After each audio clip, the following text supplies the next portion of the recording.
Yeah, so grew up as a golfer, two older sisters. Dad was a good player, wanted to get out of the house, right? And so fell in love with the game.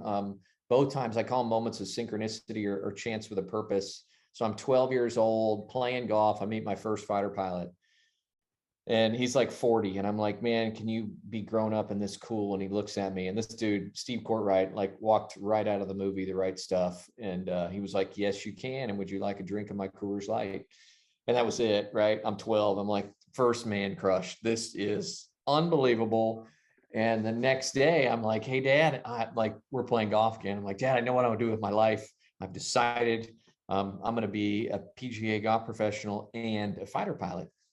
And my dad's response was pretty interesting. He said, son, can you tell me which way an airplane takes off?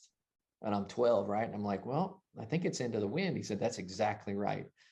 And obviously preparing me for these inevitable headwinds, the challenges that would stand between me and this very unlikely job description of being a golf pro and a fighter pilot. But had no idea, how God would ultimately put those things together for a higher calling. And before we chimed in, we were just talking about my book back there, Flying into the Wind, that God's just taken everywhere.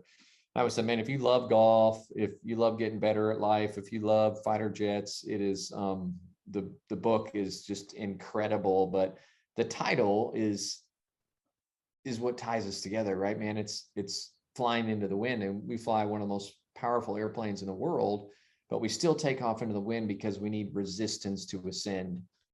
And our lives are no different, right? So often people face struggle and challenge, and they think it's God trying to keep them down, but that's actually him raising us up. And that is where we learn, and that's where we evolve. And those moments in life certainly aren't fun, right? Those seasons of struggle, and I've had a lot of them. But as you look backwards, you're like, oh wow, man, yeah, I was actually climbing in those moments in life. And so it's so apropos. I go back to that question my dad asked me all the time, when I'm struggling. It's like, man, which way is an airplane take off? It's into the wind, right? And that beautiful irony that we got to face challenge in order to ascend in life. But that's where it all started for me. And went off and mentioned played golf at the University of Kansas.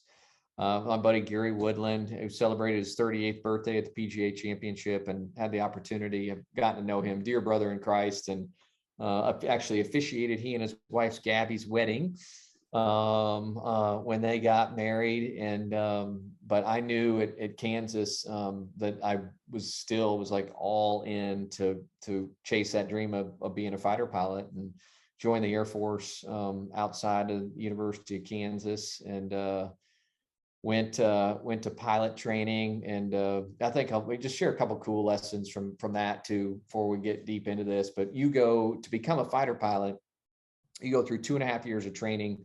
The government spends $8 million per copy training us, and only 4.8% of the people make it through the training, making it the most expensive, highest attrition rate of any training in the U.S. military. And like three kind of defining lessons I learned in that 2.5 years is that the first one is I changed my daily routine because there was no way I was smart enough to make it through the program, right? It was a very overwhelming, like, hey man, 45 people, I can do the math. That's 3 or 4 are going to make it. I can't do this by myself. Set my alarm 30 minutes early, started getting into prayer every day, opening the book every day. I haven't stopped that routine in 22 years. And you can do anything with God in your life. The next thing is it's a super dangerous business. And I find that out really quick. Like first day, we go over this thing called Road to Wings, and they show you everybody that kills themselves, in this job. And there's a mantra in the fighter pilot world, which translates great for everybody in life. And it's stay ready so you don't have to get ready, right? For whatever your job is, but ultimately nobody's getting out alive, right? And we don't know when we're going to get ready to pass the other side. So I love that. Stay ready to get ready. And then the third thing was when you get to the F-16, you only get 4 rides with an instructor before your solo, your 5th ride. It's a huge washout in the program. And I flew this $65 million fighter jet, goes 2.5 times the speed of sound. I was in Phoenix. That's Phoenix to Tucson at about 2 minutes at top speed. And I go fly this airplane, come back, land, and I'm like, oh my gosh, I can't believe I just did that. And I feel like God's hand on my shoulder. And it's like, don't ever doubt me. Just go before you're ready for the rest of your life, and I'll do extraordinary things. And I think if there was one strand of DNA that ties greatness together on this walk, it's that: go before you're ready. Man, life is short.